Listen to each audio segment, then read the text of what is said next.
Hey everyone, Dan here. Hey, I've got a great tip for you today. It is called Painting Transformation Lessons from a Child. And it's all about how the persistent curiosity of a child, as annoying as that might be once in a while, is really one of the greatest lessons for us as artists who are trying basically to get better and always trying to push the envelope and learn more and more about what makes painting work. So I'm going to talk about that, and this can also be one of the most powerful tools in curing amateurish mistakes. And that's because once you gain an understanding of them, then they no longer keep rearing their ugly head. So anyway, this is about that nasty 3-letter word called why. And that's what we're going to talk about right now. And it's really a very, very powerful thing. Now, before I do, though, I want to talk about in the previous video, I shared a story about an artist I know very well who loved painting and was always having fun, but got stuck and ran into all sorts of road bumps and frustrations along the way. And it really had a hard time learning how to get better. And eventually that artist got better and better and better and went on to get in galleries and sell a lot of paintings and win shows and pretty much eliminated all the frustration. And so check that out if you haven't seen it. I think you'll like that one. But for today, what I want to do is talk about kids and how your kids or grandkids, they can come along and they want to know the why of everything, and they want to know the reason behind everything. And a lot of times we want to just say, well, just because. And we will say that and trying to basically get out of having to answer it, because sometimes either we don't know the answer or it takes too long to explain it.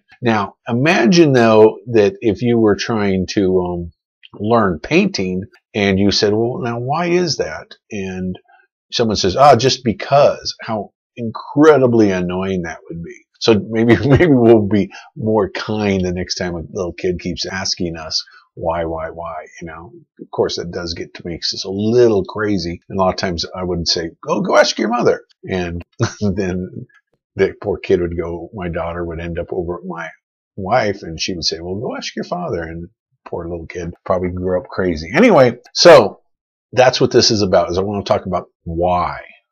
I want to tell you about one experience I had with this. When I was pretty early in learning how to paint, not real early, I mean, I was making pretty good paintings by this point. I had taken a workshop, and this particular teacher had talked about movement all the way kind of through this whole workshop. And I'd never really heard that term before, so I wasn't sure what movement actually really meant. And it was kind of funny. I felt he used it in such a way that I just, I assumed everyone knew what he was talking about. I looked at people, they'd be nodding their head, and I was like, movement, what does that mean? Well, anyway, I finally, was freaked out because I didn't know what so I started asking a couple of the other students, and they didn't know either. And it's amazing how, in retrospect, I look back and how intimidated I was to ask the instructor that question, which is kind of crazy because that's kind of what they're there for. And I was afraid I would be the only one that didn't know, and I'd look stupid, and no one else seemed to be asking that question, so I felt like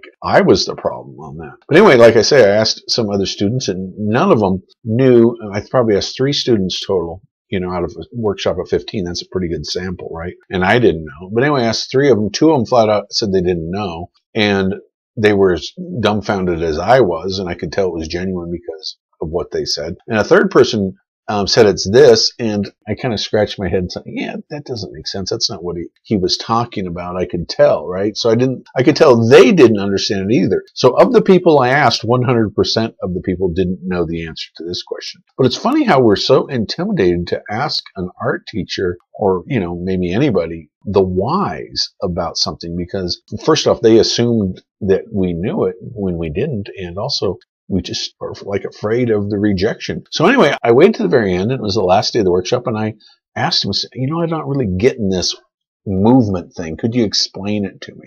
And he said, color moves, value moves, edges move. And I scratched my head, and that was all he said. And I'm like, well, I don't get that. What do you mean by moves? And he actually really kind of got frustrated with me. And, that really stuck with me because he was very much annoyed with the fact that I asked that question. And in retrospect, I'm still not sure why he got annoyed with that. But then he went on to explain it more, and I still was really, really incredibly cloudy on it. quite frankly, I don't think the explanation was all that good. And really, it finally came to me like 6 months later as to what movement really was in paintings. And I pieced it together from what he had said and other things I had read and other artists that I asked questions of. And then I finally got what I considered to be a really good understanding of it. But it's really funny how these things happen where you think that that the answer should be simple because they're talking about it in such a way that it's apparently common knowledge, but then nobody knew what it was. And everybody was still willing just to blow it off and not find out what it was. And then went along in their daily paintings, doing their paintings, not knowing this thing. And to me, that's crazy because otherwise you just stay exactly where you are if you don't ask why and get those answers to those important questions that you have. And it's not like in that process I was looking to argue with the instructor or anything like that, because sometimes you get people that want to argue and that's just their purpose in life is they just want to argue with people. And it wasn't like that at all. I just really didn't understand it. I was just trying to get it. And maybe he perceived me as being one of those people. I don't know. And there are some instructors that you can tell that they just don't know the answers to it. So they'll glaze over it. And I've had actually a lot of those. And I'm the kind of person that when I go to a workshop, I kind of drive them nuts. I remember one time I was lucky enough to study with this one guy and he was doing a demo. And this was a class I had gone into. And he was doing a demo and people were asking questions and he was demoing. Well, the class was only a 3-hour class, but over the course of this 3 hours, pretty soon everyone kind of trickled back to their canvas and started working on their paintings. And it ended up just being me and this guy while he was painting. And I just sat there and I just grilled him. I just asked him question after question. Why do you do that? What are you trying to achieve? What are you thinking about when you're doing these loose edges? When you set this up, what kind of a lighting are you trying to do? What are you trying to accomplish? I mean, I just went on and on and on. And it was a great experience and went on for like 45 minutes. And he just shared all this wonderful information with me that he would never have shared under normal circumstances just because no one took the time to ask the whys behind everything. And everyone else would go back to their painting and work on a painting like they do in their studio every day for the whole time as their artist. And they missed out on these beautiful golden opportunities to really learn how to get better as a painter. And there are so many artists out there that are either unwilling to really share their secrets, or maybe they have never taken the time to formulate the answers to questions. And they might kind of understand it themselves, but they weren't necessarily good at communicating it. So I don't really think that there's artists out there that really are trying to safeguard their secrets or anything like that, or else most likely they wouldn't have gotten to teaching in the first place. But it was amazing to me how so many of the students, namely everyone else in the class, was just wanted to go back and paint rather than really get in and understand painting. And a lot of people have, I think, this huge misconception that painting is about miles of canvas. I've heard of people say that, or painting time, where that you have to paint so much time on canvas before you'll understand it. And painting is really not like that at all. Painting is almost entirely about understanding.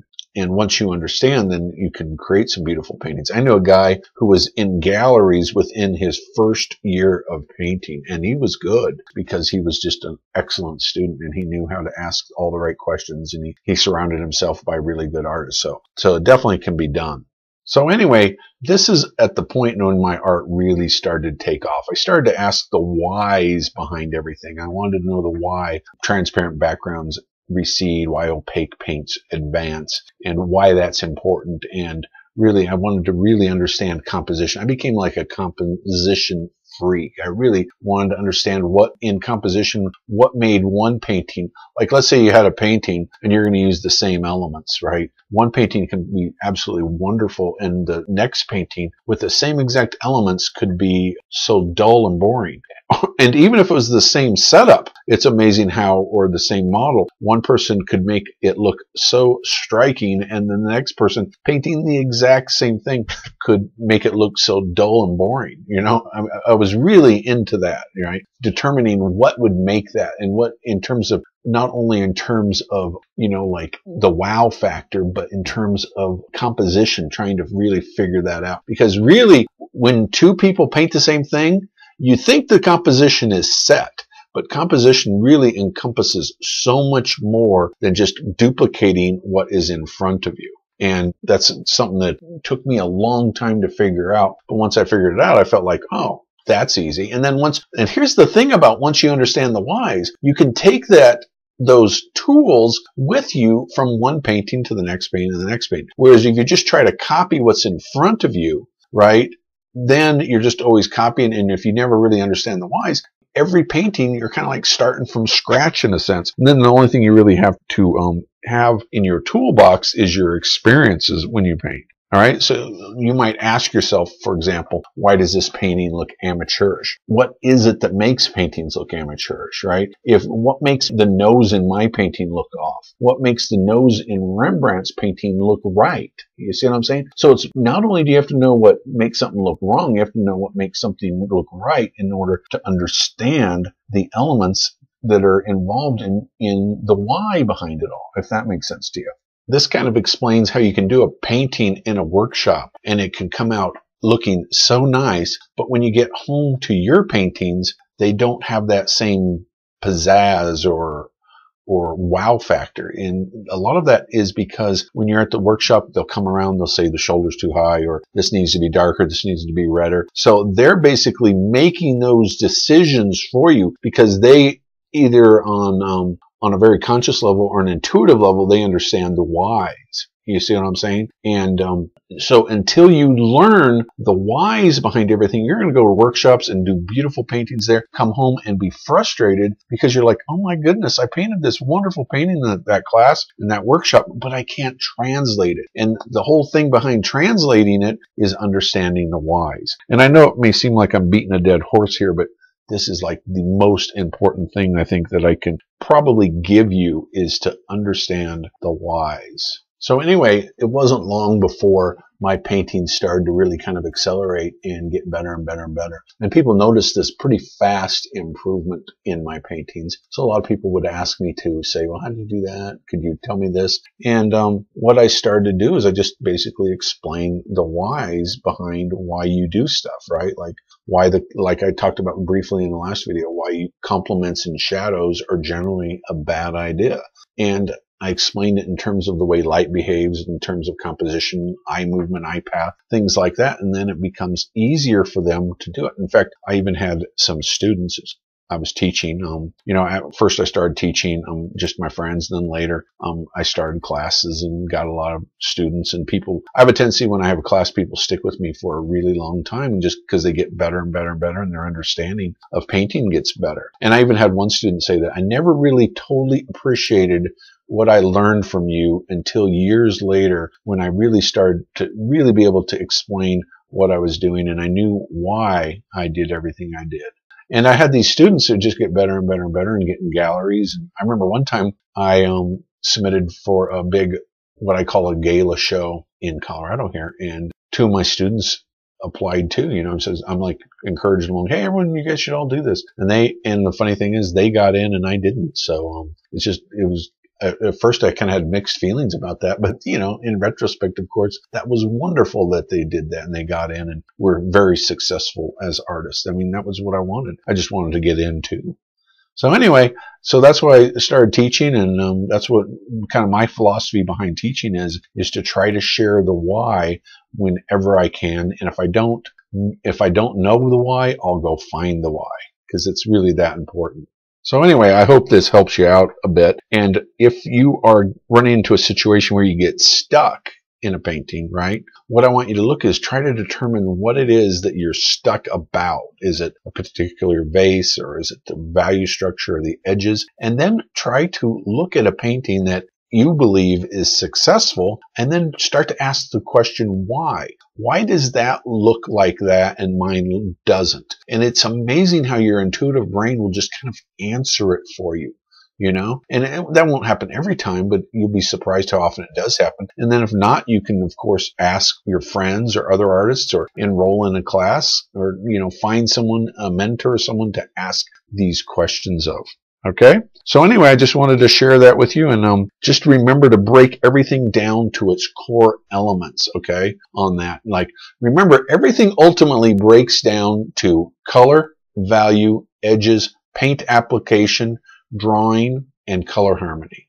That's pretty much the basics in composition, which kind of oversees all of that. But if you can take those elements one by one, is my color off? Are my values off? Are my edges off?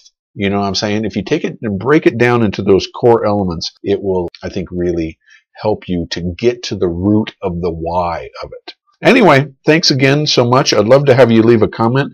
Next week, in a couple days, I'm going to have not next week, but in a couple days, I'm going to have another video called Painting Frustration Shrinker. I think you guys are going to really like that one. So watch for that, okay? And I'd love for you guys to leave a comment down below and, tell me what you thought about this video and maybe what some of your experiences had been on trying to learn, this crazy thing that we spend so much time doing, And watch for that next video, the Frustration Shrinker, and where I'm going to try to talk about how you can really try to paint in a fun way without too much stress and keeping it really fun all the time, because that's why we all got into painting, is because we just loved it so much. So anyway, leave a comment down below. Tell me some of your frustrations, and maybe I can address those directly in the next video. Have a fantastic day.